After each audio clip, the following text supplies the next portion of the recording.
اللهم صل وسلم وبارك عليك يا محمد وعلى اله وصحبه وسلم. ازيكم عاملين ايه؟ معكم رحاب صبرا وقناه ازاي بست فود. تعالوا كده ب70 جنيه نشوف هنملى تلاجتنا ازاي. يعني لمده اسبوع كده يا جماعه، اسبوع 10 ايام تملي تلاجتك ب70 جنيه. طب ازاي؟ تعالى اقول لك بقى. معايا 20 جنيه عسل بجيبه من السرجه، عايزه اقول لك بيبقى تقيل ما شاء الله، بحطه في برطمان في بيت التلاجه. تعملي طبق عسل بطحينه بيلكم يعني وبيسد جوع الولاد ما شاء الله. تعملي عسل بس تدخليه بقى في عندك التتبيلات بيبقى خطير معايا. تمام. عندي ايه كمان؟ النور قطع عادي جدا. عندي ده ب10 جنيه خيار. تمام، حلو زي الفل. هو ممكن نقول كبير شويه بس حلو شغال، خدت منه حتى عملت سلطه. عندي ب10 جنيه فلفل. جبت فلفل اللي هو الحامي ده والفلفل العادي عشان ان شاء الله هنعمل التتبيله اللي ما بنستغناش عنها في باب التلاجة. توم وفلفل، وعندي كمان اللهم صل على النبي كمون وملح وخل وليمون، وبتبقى عظمه. جبت كام قرن كده احمر كده عشان لما نخلص الطماطم نحطهم فيه، او بيبقى طعمه مسكر قوي.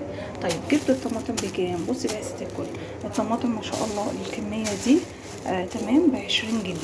خلاص كده يبقى كل حاجه عندي ب10 ما عدا الطماطم ب20 جنيه. تمام، بس بصراحه مش متذكره الوزن قد ايه، الكميه قدامك اهي.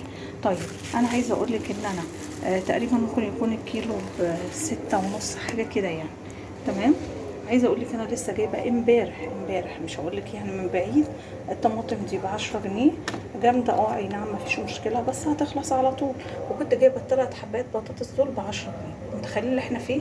تمام. انما لما تروحي تجيبي بقى من السوق حاجتك، او هي الطماطم دي انا جايباها طريه شويه.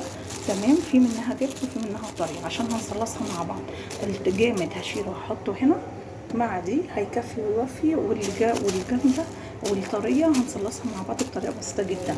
تعالوا بقى زي ما بقول لك انا ب10 جنيه جبت 3 حبات بطاطس من هنا. بصوا الكميه دي ما شاء الله ب10 جنيه. البطاطس يا جماعه ب16 و18، انما البطاطس الصغيره دي انا جايبه الكميه دي ب10 جنيه. تمام. عايزه اقول لك طبعا تسلقيها، تعمليها بقى تهرسيها بعد ما تسلقيها، او انك تعمليها في الفيديو اللي احنا كنا عاملينه مع بعض، او تسلقيها وبعد ما تسلقيها تدخليها الفرن، او تقليها في الاير فراير، او تقليها حتى. عايزه اقول لك هتوفر معاكي زيت وبتبقى مفيش احسن من كده. يبقى دي ب10 بطاطس و10 فلفل قمر اهو، وعندي ب10 خيار. تمام. اعتقد ده صوبات، ده مش البلدي بتاعنا. تمام، بس شغله زي الفل.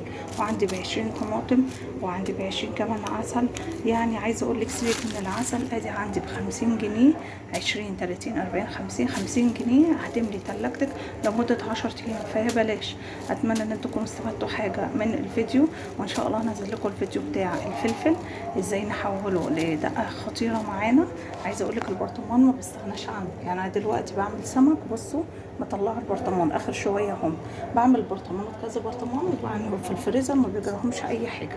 تمام. والطماطم هنصلصها بطريقه بسيطه جدا، وهتستخدميها على طول على الطبيخ، يعني وفرتي ودبرتي. والخيار طبعا حاجه مهمه في البيت. انا عايزه اقول لك ان الحاجه مولعه فعلا في السوق، بس الاسعار دي ان شاء الله هتفرق معاكي. ولو نزلتي على الساعه 5 6 كده بتكون الحاجه رخصت شويه. يعني عايز تنزلي السوق انزلي على 5 6 وهيجيلك بقى كميه.